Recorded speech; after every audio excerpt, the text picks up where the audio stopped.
عورت کی اصلاح کرنے کے لیے مرد کو حق حاصل ہے کہ اگر مرد کو عورت پر شریعت کی نافرمانی پر غصہ آیا ہے تو اسے سمجھانے کے لیے اس سے بول چال بند کر دے، اگر پھر بھی نہ وہ سمجھے تو تھوڑا مارنے کی اجازت بھی ہے، یعنی اگر اسے مارنا ہے تو چہرے پر نہ مارے، اس جگہ پر مارے کہ اسے سزا دے یہاں زیادہ چوٹ نہ لگے۔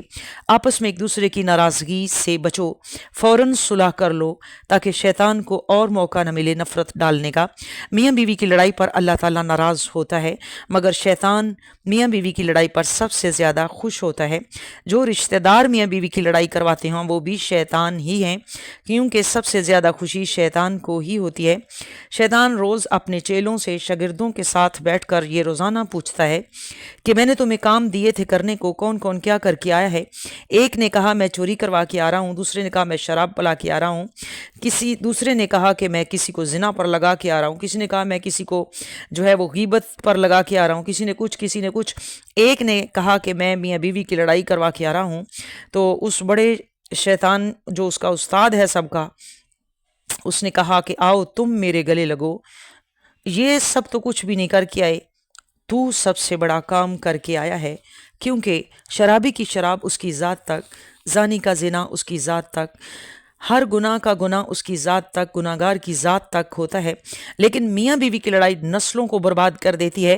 ہمارا معاشرہ اسی لیے تباہ ہو چکا ہے کہ میاں بیوی کی آپس کی لڑائیاں ہی ختم نہیں ہو رہی، جس کی وجہ سے بچے بھی برباد ہو چکے ہیں، کیونکہ شوہر بیوی کو برداشت نہیں کر رہا، بیوی شوہر کو برداشت نہیں کر رہی۔ پوچھا کیا ہوا، کیوں لڑتے ہو؟ تو کہتے ہیں بھئی بات تو کوئی بھی نہیں ہے، بس مجھے اپنا شوہر پسند نہیں ہے۔ شوہر کہتے ہیں مجھے اپنی بیوی پسند نہیں ہے۔ ارے بے وقوف ہو، تمہیں اللہ نے ایک دوسرے کے لیے پسند کیا ہے تو دونوں کو ایک کیا ہے، تم دونوں اللہ کی پسند کو کہہ رہے ہو کہ ہمیں پسند نہیں ہے، تو کہاں سکون پاؤ گے بھئی؟ صبر تو کرو، اللہ کی رضا پہ راضی ہو جاؤ، اللہ تمہیں زندگی کا سکھ سکون دے گا، ایسی اولاد دے گا جو تمہاری فرما بردار ہوگی۔ سبحان اللہ، اللہ اکبر۔ مدینے کی بہت سی عورتیں حضور علیہ الصلوۃ والسلام کے پاس آئیں، عرض کرنے لگیں یا رسول اللہ صلی اللہ علیہ وسلم، ہمارے خاوند ہمارے ساتھ برا سلوک کرتے ہیں، بد سلوکی کرتے ہیں۔ حضور علیہ الصلوۃ والسلام نے فرمایا ایسے لوگ اللہ کو ناپسند ہیں۔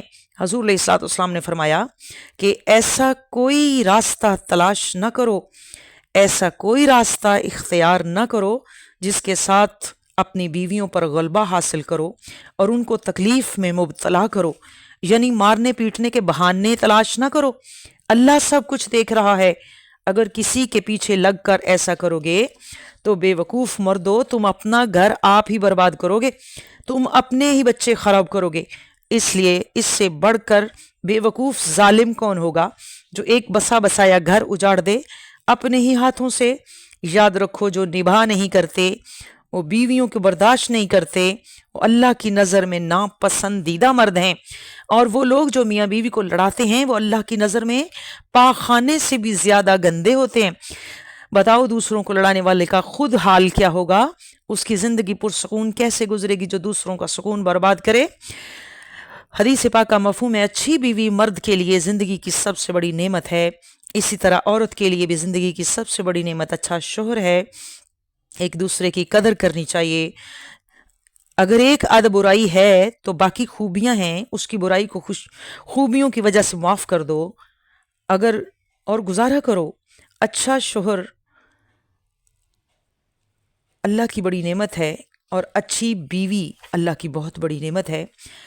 تو اچھی بیوی وہ ہے، حضور علیہ الصلوۃ والسلام نے فرمایا جس کا شوہر اسے دیکھ کے خوش ہو جائے، بلائے تو سب کام چھوڑ کر اپنے شوہر کا حکم پورا کرے، شوہر کی غیر موجودگی میں اس کے گھر کی حفاظت کرے، اس کی اولاد کی حفاظت کرے، اس کی عزت کی حفاظت کرے، اس کے مال کی حفاظت کرے، اس کے حکم کے بغیر کسی کے گھر نہ آئے، نہ کسی کو گھر آنے دے۔